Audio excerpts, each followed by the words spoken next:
In this time-lapse video, you'll see me using wire at the start here, and I'm just weaving it in and out of my portrait project. I had previously done the technique where I cut up the triangles into, or the portrait into smaller triangles, so I'm using the wire and just weaving it in and out of the spaces in between the triangles. And the purpose of that is to add a little bit to the composition and make it feel as though that's what's holding the pieces together, or almost like they're being torn apart.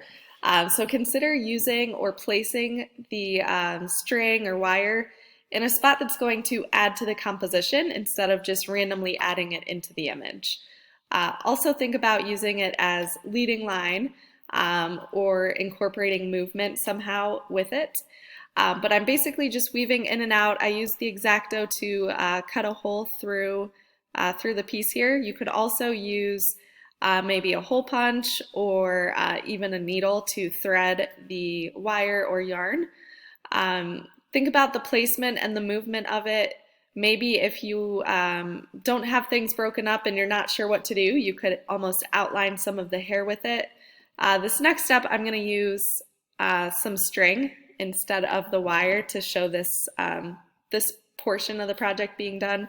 But I'm using the wire to feed the string through, which is actually kind of difficult to do because you do have to make sure you have big enough holes punched through. So I had to go back through that and make the holes a little bit bigger to feed the yarn through. And then I tightened up the wire and it helped a little bit. But I would recommend using a sewing needle if you're using string or yarn, and that's going to help a lot when you go to sew in and out between your project. But again, I'm just going around the triangle here, so I'm working on some positive, negative space. Maybe think about overlaying it on top of parts of the portrait. Be creative with the placement and what you're doing there.